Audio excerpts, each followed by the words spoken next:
Jai Mata. Charanam Sharanam Ramambige. Charanam Sharanam Trayambage. In the ministry of Grihasthashramam, home signifies the consecrated abode of peace and holiness. That order of life in which the householder, through the power of dharma and practice of disciplines, elevates his home into a nucleus of spirituality is Grihasthashram. As the cave is for the recluse, as the hermitage is for the tapasvin, as the monastery is for the sannyasin, so is home for the householder and ashram for quest of God, for practice of virtue and for promotion of social well-being. Home has a moral purpose to serve and a spiritual end to attain.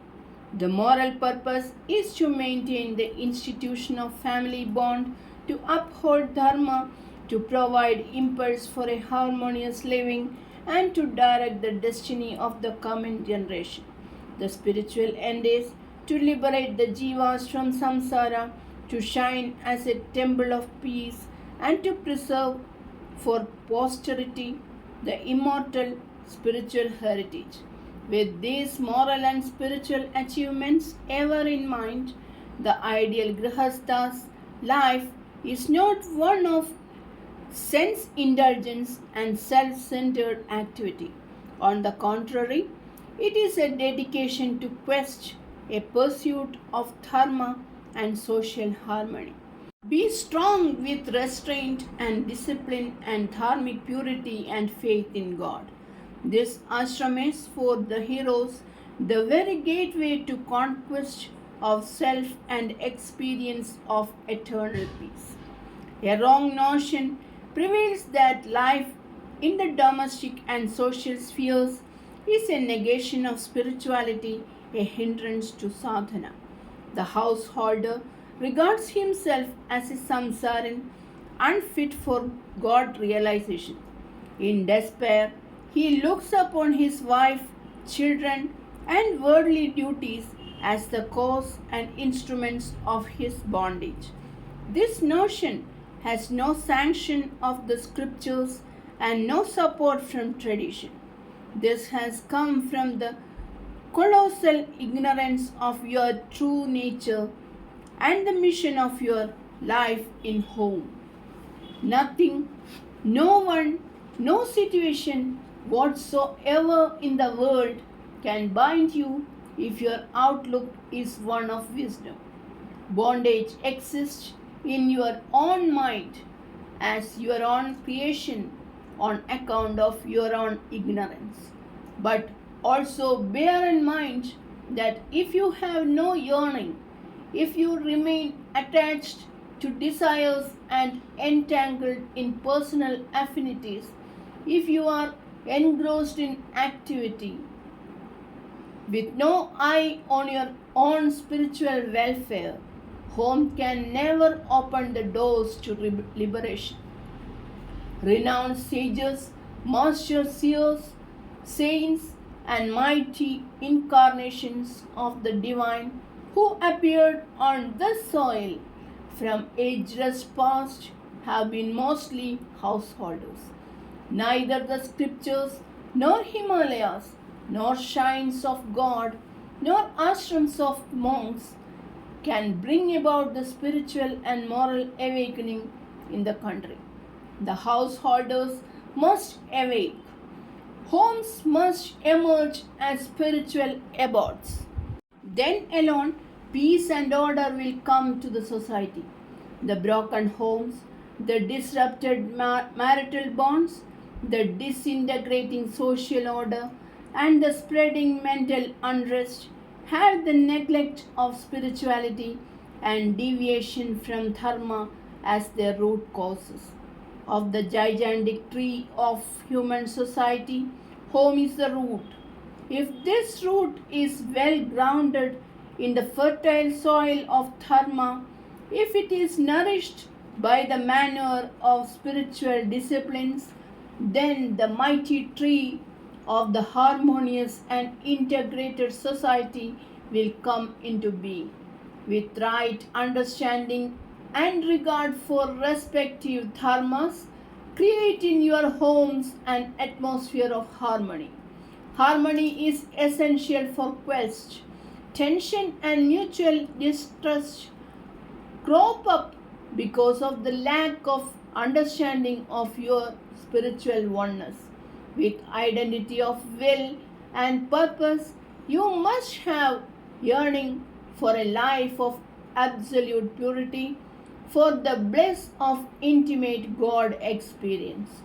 You must have patience and fortitude during trials and hardships, courage to face challenges, and wisdom to resolve conflicts.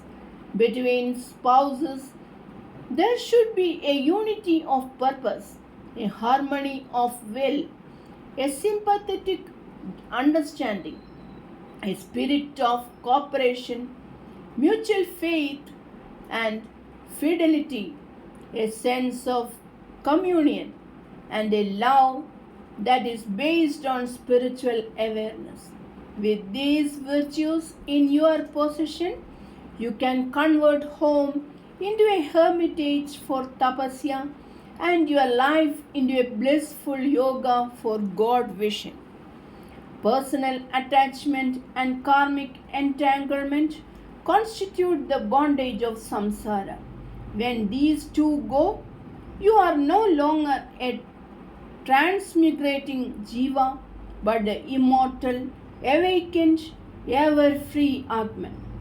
Non attachment is not hard heartedness. It is not absence of sympathy, love, and kindness. It is freedom in awareness. It is absence of clinging and craving. It is egoless equipoise. On the summit of non attachment alone, you experience pure love. A free mind alone can love. It is filled with God consciousness. Love is essential for a harmonious life in Grihasthashramam, but it should not have the taint of attachment. Abide in awareness. Make God the sole object of your love. From persons and objects, shift the mind to God. Establish all your relationships in and through God. If the vision is fixed on God and love is directed to God alone, then everywhere you see only God. In everyone you love God alone. Through every action you serve God alone. And in every mode of relationship you are related only to God. This ecstasy of God vision and the delight of love do not come all on a sudden. It requires preparation. You must train and discipline your mind. You must get knowledge of Atman through the saving grace of Sadguru. Until knowledge dawns, there is need for remembrance, smarana, reflection, manana, detachment, and constant watchfulness on the part of the sadhaka. There should be nishtha in meditation. In the midst of activities, associations, and affinities, there should be undercurrent of God thought or awareness of the self. Agency leads to entanglement. So long as Jiva is involved in himself, he cannot escape merit and demerit arising from action. Jnana alone reveals the falsity of agency and liberates the Jiva from the two chains of merit, punya, and demerit, papa. What then is the sadhana until jnana dawns? Set not your heart on the fruit of action. Surrender the agency to divine Shakti. Perform action in detachment and in conformity to dharma. This is the yoga way of action that leads to purification, peace, enlightenment, and release. Being householders, you have duties to discharge, responsibilities to shoulder, and obligations to fulfill. isolation, and absorption in meditation always are not for you, but your mind must remain constantly on God. You must discover solitude in society. You must reach Naishkarmyam through actions. Let duty become your sadhana, a love offering to the eternal beloved. Established in dharma, promote the cause of peace, the integrity of home, and the welfare of the society.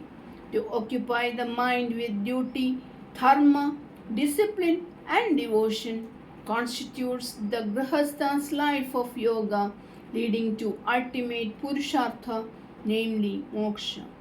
Home is your hall of sacrifice, Yajnashala. Home is the retreat for tapasya, tapovana. Home is the field of duty, dharma kshetra. Home is also the abode of liberation, moksha dhama. Charanam sharanam ramambike, charanam sharanam trayambage. Jai Mata.